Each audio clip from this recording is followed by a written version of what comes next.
അമ്മ സംഘടനയിലെ തിരഞ്ഞെടുപ്പുമായി ഒരുപാട് വാർത്തകളിലൂടെയാണ് നമ്മളിപ്പോൾ കടന്നുപോയിക്കൊണ്ടിരിക്കുന്നത്.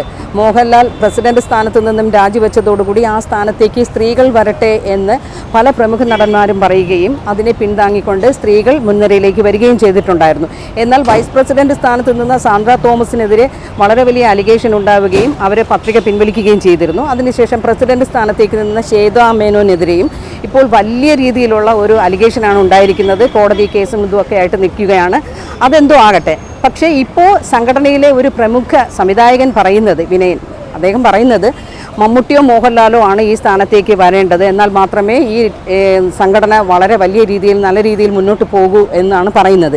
അപ്പോൾ ഈ സ്ത്രീകളെ പിന്താങ്ങുകയും സ്ത്രീകൾക്ക് നോമിനേഷൻ കൊടുക്കാൻ പ്രേരിപ്പിക്കുകയൊക്കെ ചെയ്തത് വെറുതെ ആണെന്നും അല്ലെങ്കിൽ ഇതിന് പിന്നിൽ വലിയൊരു ഗൂഢാലോചനയാണ് നടക്കുന്നതെന്നുമാണ് ഇതിൽ നിന്ന് നമുക്ക് മനസ്സിലാക്കാൻ സാധിക്കുന്നത്. കാരണം സ്ത്രീകളെ മുൻനിരയിൽ കൊണ്ടുവരണം എന്ന് പറയുകയും അതേ ഇതിൽ തന്നെയാണ് സ്ത്രീകൾക്കെതിരെ അലിഗേഷൻ വന്നപ്പോഴത്തേക്ക് പുരുഷന്മാർ വരട്ടെ എന്ന് പറയുന്നത്. അപ്പോൾ ഈ അമ്മ സംഘടനയിലെ പ്രസിഡന്റ് സ്ഥാനം പുരുഷന്മാർക്ക് മാത്രം വേണ്ടിയുള്ളതാണോ? സംഘടനയുടെ തെരഞ്ഞെടുപ്പിനെ കുറിച്ച് ഒരു ഇത് വന്നിട്ടുണ്ട്. അതിൽ ശ്വേതാ മേനോനാണ് ഇപ്പോൾ നോമിനേഷനും കൊടുത്തു നിന്നിട്ടുള്ളത്. പക്ഷേ പുള്ളിക്കാരത്തിയുടെ പേരിൽ ഒരു അലിഗേഷനൊക്കെ വന്നിട്ടുണ്ട്. അപ്പോൾ അതിനെക്കുറിച്ച് എന്താണ്?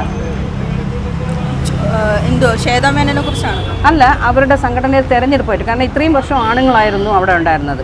അപ്പോൾ ഇപ്പോൾ ആദ്യമായിട്ടാണ് ഒരു സ്ത്രീ വന്നത്. പക്ഷേ സ്ത്രീയുടെ പേരിൽ അവർ നോമിനേഷൻ കൊടുപ്പിച്ചുവെങ്കിലും അതിനെതിരെ അവർ അലിഗേഷൻ ഉണ്ടാക്കി അവരെ മാറ്റാനാണ് വീണ്ടും ആണുങ്ങളെ തന്നെ അങ്ങോട്ട് കൊണ്ടുവരാൻ നോക്കുന്നത്. അപ്പോൾ അതിനെക്കുറിച്ച് ലേഡീസ് വന്നാൽ നല്ല മാറ്റങ്ങൾ വരൂലേ?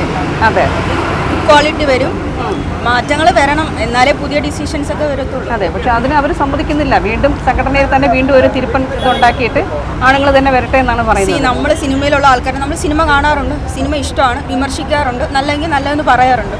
സോ ഇതൊക്കെ ആ സംഘടനയിലുള്ള തീരുമാനങ്ങളാണ്. നമുക്കത് പറയാനുള്ള റൈറ്റോ അങ്ങനെ അല്ല, നമുക്ക് പറയാം തീരുമാനങ്ങൾ. കാരണം അവിടെ ഒരു സ്ത്രീ സംഘടന ഉണ്ട്, പക്ഷെ അത് ദുർബലപ്പെട്ടു. ഇപ്പോൾ അവർ സ്ത്രീകളെ മുന്നോട്ട് കൊണ്ടുവരാമെന്ന് പറഞ്ഞ് ഈ പറയുന്നതല്ലാതെ അങ്ങനെ സ്ത്രീകൾക്ക് ഒരു വലിയൊരു സ്ഥാനമൊന്നും കൊടുക്കുന്നില്ല എന്നുള്ളതാണ്. അപ്പോൾ ശ്വേതാ മേനോൻ വരണമെന്നാണോ അതോ ആര് വന്നാലും ഞാൻ സിനിമ കാണും, എനിക്ക് സിനിമ ഇഷ്ടമാണ്, അത്രേ ഉള്ളൂ.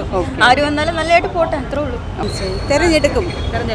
കാരണം അവിടെ ആണുങ്ങളുടെ ആധിപത്യം വീണ്ടും വരുവാണ്. അപ്പോൾ അതിനെക്കുറിച്ച് എന്താണ് അഭിപ്രായം എന്നുള്ളതാണ്. പെണ്ണുങ്ങൾ മുന്നോട്ട് വന്നാലല്ലേ നമുക്ക് നല്ലതാകുള്ളൂ. കാരണം എപ്പോഴും ആണുങ്ങളുടെ ഇതായി തന്നെ ഇരിക്കുന്നത് ശരിയായ പ്രവണതയില്ലല്ലോ, പ്രസിഡന്റ് സ്ഥാനം ആണുങ്ങൾക്ക് മാത്രമാണ്.